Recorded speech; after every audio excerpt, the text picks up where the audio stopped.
Posh area के अंदर उनके बहुजन प्रेरणा केंद्र पर बैठे हैं, लेकिन लोगों को इसका महत्व समझना चाहिए। लोग महत्व नहीं समझते हैं, लोग कहते हैं धरना प्रदर्शन करो।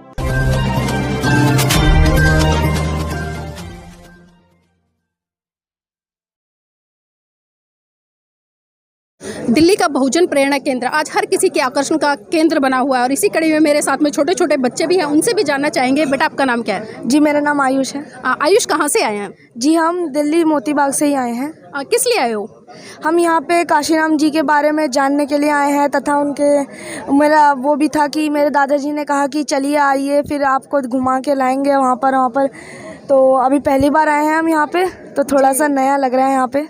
तो आकर कैसा लग रहा है आपको? बहुत अच्छा लग रहा है कि हमें आज के दिन का एक विशेष महत्व है। आपको पता है कि आज क्या है? जी, काशीराम जी की पुण्यतिथि है आज।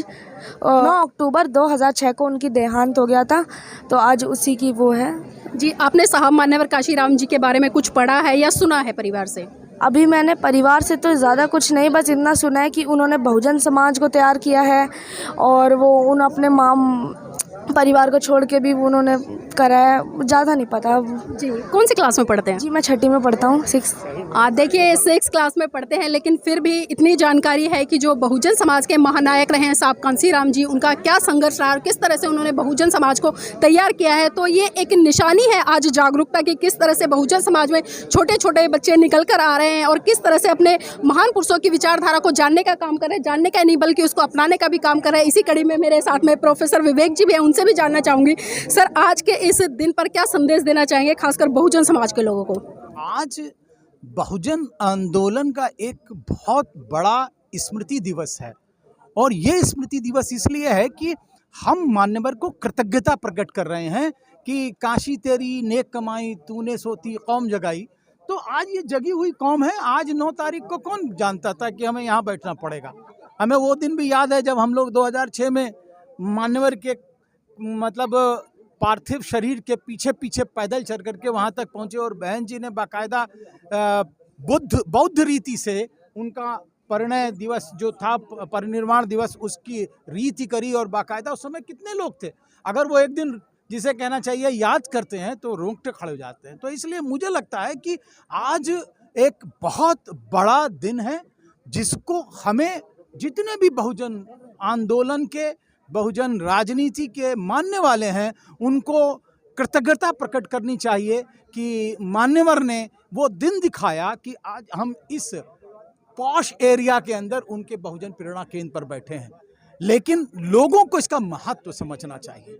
लोग महत्व नहीं समझते हैं, लोग कहते हैं धरना प्रदर्शन करो। अरे धरना प्रदर्शन आज करना है, आज प्रदर्शन करो, मान्यवर के समक्ष आकर के नतमस्तक हो। ये होगी उनके प्रति श्रद्धांजलि, उनकी विचारधारा, social transformation and economic emancipation.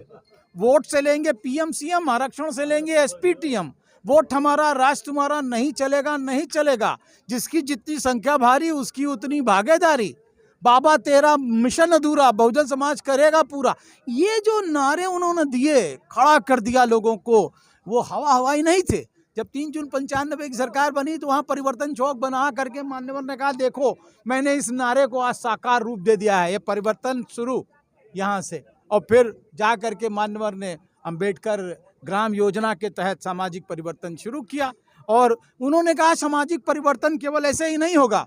7 विश्वविद्यालय जो बना करके मान्यवर ने काम किया, मुझे लगता है वो हमें समझना चाहिए। प्रोफेसर विवेक जी, ये भी जानना चाहूँ क्योंकि अभी आपने बताया कि 2006 का वो समय था जब साहब काशीराम जी इस बहुजन समाज को रोता बिलखता छोड़ के गए थे और लाखों की संख्या में उनके पीछे लोग एक आस भरी टकटकी लगाकर देख रहे थे कि आज साहब हमारे बीच में नहीं रहे, तो इस कारवा को हम कैसे आगे बढ़ाएंगे। तो उसके बाद में और आज तक किस तरह से जो बहुजन समाज का तबका है, जो साहब मान्यवर कांसीराम जी का अनुयायी है, किस तरह से इस कारवा को आगे बढ़ाने का काम कर रहे हैं? मुझे लगता है कि आज आप देखें कि जिस प्रकार अखिल भारतीय स्तर पर बहुजन समाज का जो दल है, बहुजन समाज पार्टी है, उसके 26 राज्यों के अंदर उसकी यूनिट है और अंडमान निकोबार तक ये पहुंच गया है।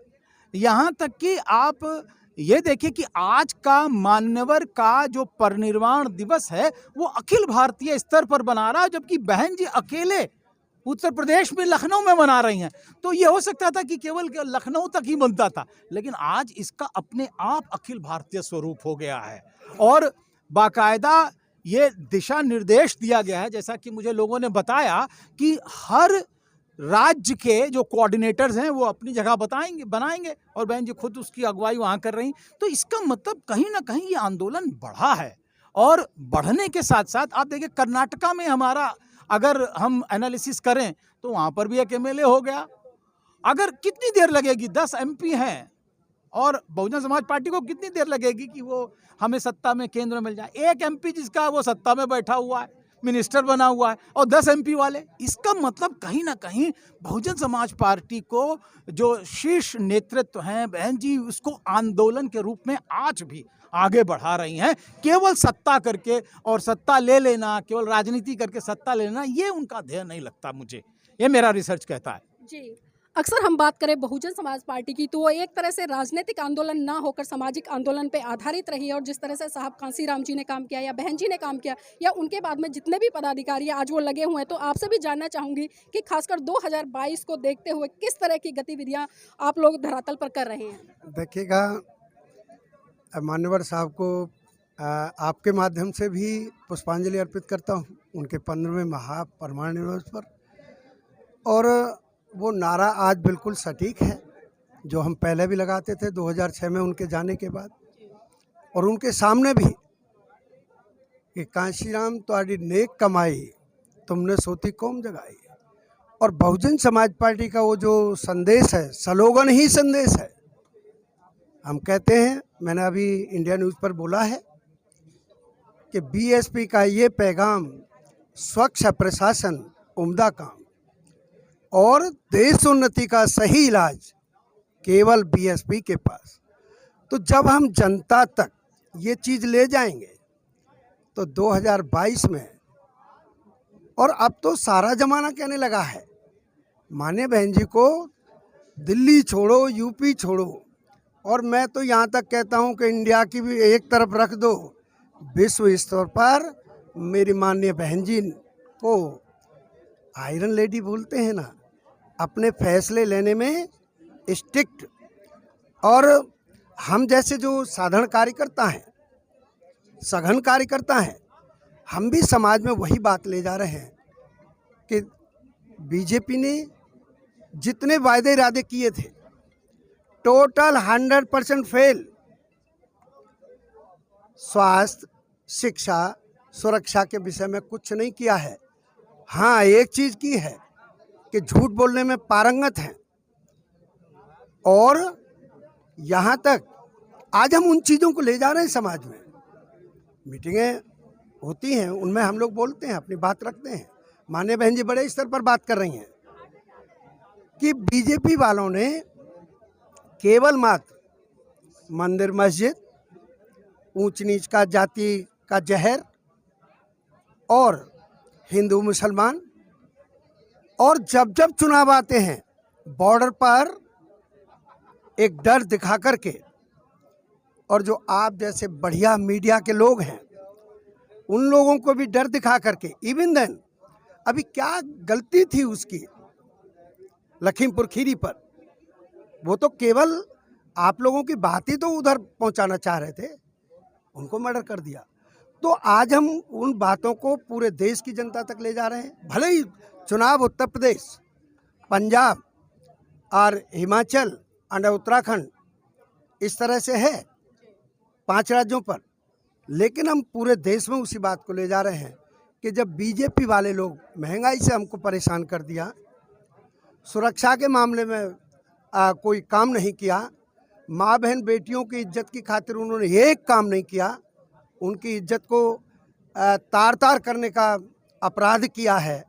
तो इन चीज़ों को, हाँ, जैसा अभी जिक्र चल रहा था कि आज के दिन जब मान्यवर कांशीराम साहब अगर कुछ छोड़ करके गए हैं, धन संपदा, वो बहुजन समाज पार्टी है।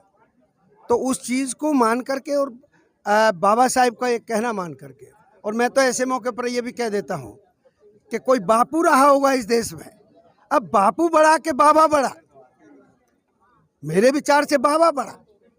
तो बाबा साहेब के सिद्धांतों को अगर कोई फलीभूत कर रहा है तो मान्यवर कांशीराम साहब की विचारधारा कर रही है, और उसको और प्रैक्टिकल रूप में माननीय बहन जी उसको कर रही हैं, संघर्ष कर रही हैं। और हमारा तो नारा है, बहन जी आगे बढ़ो।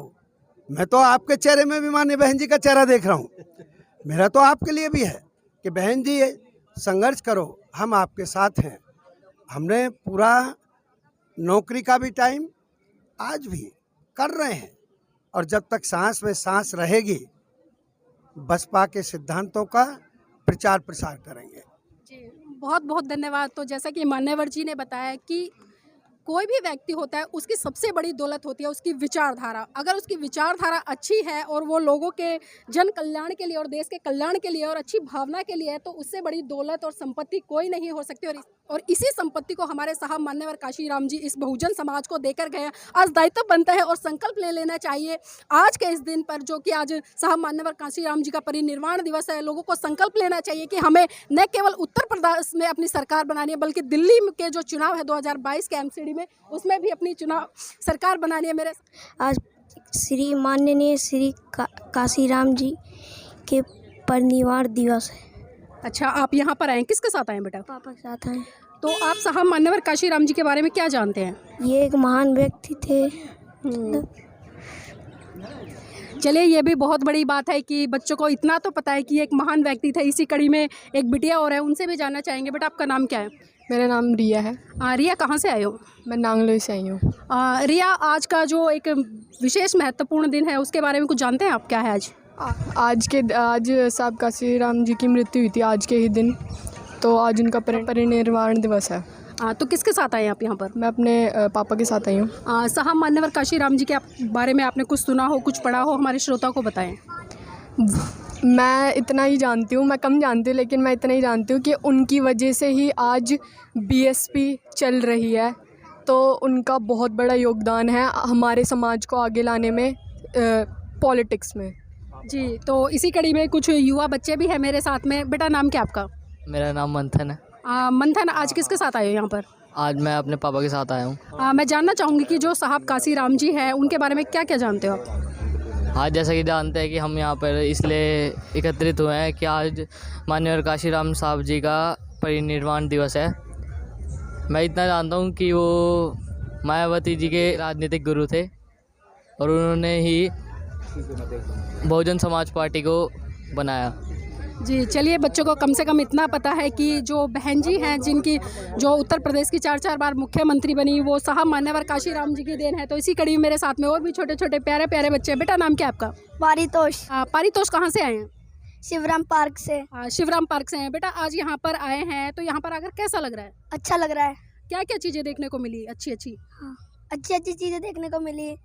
बुद्ध जी की मूर्ति देखने को मिली, अम्बेडकर जी की, और किसकी थी?